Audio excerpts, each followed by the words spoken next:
The humble pallet. We've all got one, or you can find one tucked up behind some bin somewhere. These things are literally everywhere you go. But what if I told you there was an easy way to make the humble pallet board into some fine looking furniture using nothing other than something you learnt at school and 2 cuts. Now, those 2 simple cuts are quite simply just 2 30-degree angled cuts on your miter saw. Now, if I've made this sound rather simple, I've got to be honest with you, it is a little bit more complicated. You've got dozens of these cuts to make, and that thing you learnt at school, it's quite simply maths. 3 30-degree cuts equals 90, and what does that create? An optical illusion. So stick with me, and let's get on with this build. Now for this project, you're going to need some different shades of wood. Now you can either get lucky in one pallet, or you can get a couple of different pallets to help you. From there, it's a case of clamping them together and starting to clean them up. I do this primarily by running them through the planer. So we've got a bit of a jig set up here. What that's going to do is give us a 30-degree cut, which on this saw has a positive stop. And as we slide it in, that should cut nicely every time. Now the trick to getting this to work is to make sure that your length and your width are exactly the same, otherwise it doesn't fit. Right, that's all of the boards cut down. There's a little bit of tear out on a lot of them, so it's on to sanding.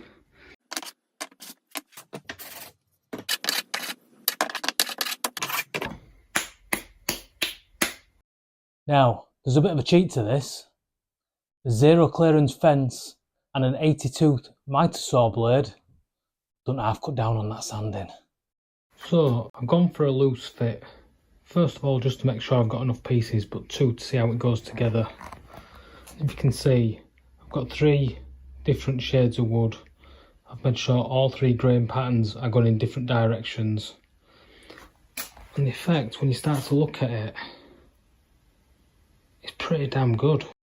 Now on their own, these pieces aren't going to be stable enough for a tabletop. So I've been in the scrap pile and dug out an old piece of shelving that I can mount them on. This should keep it all nice and rigid.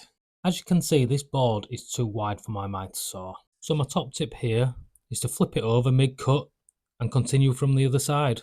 Now before we get on to putting the pieces down themselves, I'm going to make the border now. I'm hoping I can do this so it will help hold the pieces in place. A couple of clamps should keep this nice and tight. I don't think you'll quite see that in any woodworking textbooks, but it's got some tension on it, which is better than nothing.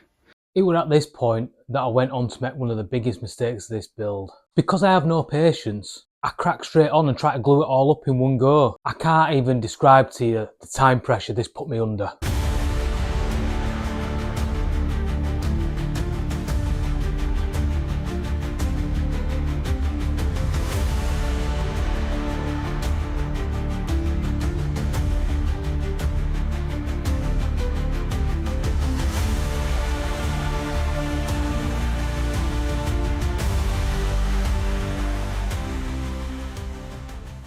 Now that we're all glued up, I'm really impressed with how this has come out.